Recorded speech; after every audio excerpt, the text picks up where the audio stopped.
ride it, ride. If you ride it, ride. We say you ride it, ride. I represent where them kids at. Third wall, county, your project, we got our own thing. This a small hood, but it's all good. And Mr. Rogers ain't got shit up on my neighborhood. What's going on, everybody? Welcome to Real Time with Naeem Chowdhury, where I'm keeping it real all the time. So thanks for joining Real Time tonight, and thanks for all the hits, all the comments. It's been great. I'm having a great time. So let's keep it rolling.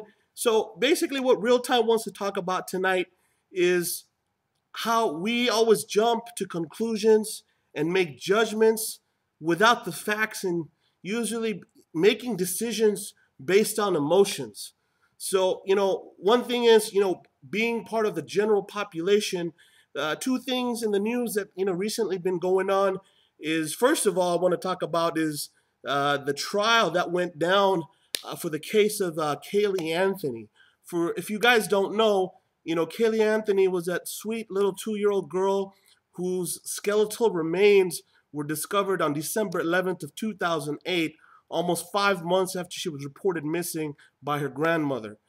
So on trial was her mom, Casey Marie Anthony, who was arrested on July 18th of 2008, and basically she was charged with first-degree murder. Throughout the case, she continued to maintain her innocence throughout the trial.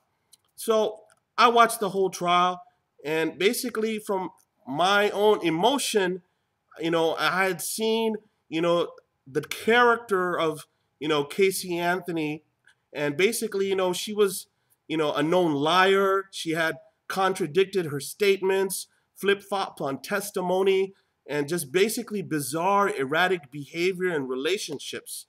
But being just eccentric, does that make somebody a murderer? Me personally, Real Time keeping it real, basically thought that, she had, had a component in, the loss of her child, and basically was a cover up, due to her neglect. That's just my opinion. But based on the facts that came out on the case that was done by a jury of her peers in the state of Florida, it basically came out to be that there was clearly not enough evidence to determine guilt based beyond a reasonable of a doubt. So, no matter how we felt, through, how she was acting, her behavior, and, even the judge at one time said her woeful disregard for the welfare of the child, but the facts did not align, with her being a murderer, and it basically, and that's the beauty of this country, is that you have to have the facts and everything has to line up. I myself, basically prejudged an earlier Real Time show when we talked about Dominique Strauss-Kahn, and I kind of Real Time has to bite some of his words, and basically called Dominique Strauss-Kahn of the IMF, of the International Monetary Fund, who was accused of sexual assault on a Ghanaian immigrant maid.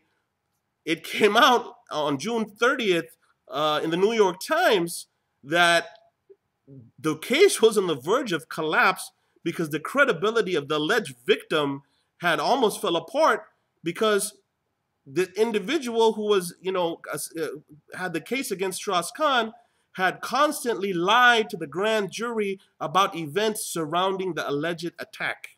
And basically, because of his past history of, being an adulterer and, dealing with prostitutes and just having, liaisons, and like a lot of politicians do, but then make him into a rapist, and I think, Real Time, made a decision based on just, going past behavior, and didn't, you have to wait till all the facts come out. So that's the one thing, I think that we all, as everybody, should do, is listen to both sides. If you don't like something or somebody, don't like them. But to be just and to, to really want to know, the outcome of a decision or a case or whatever it is, go on the facts. So, thanks for joining Real Time. Like I said, I appreciate all the hits. And, Join me, join the Facebook fan page, and keep it real all the time. Thank you, everybody.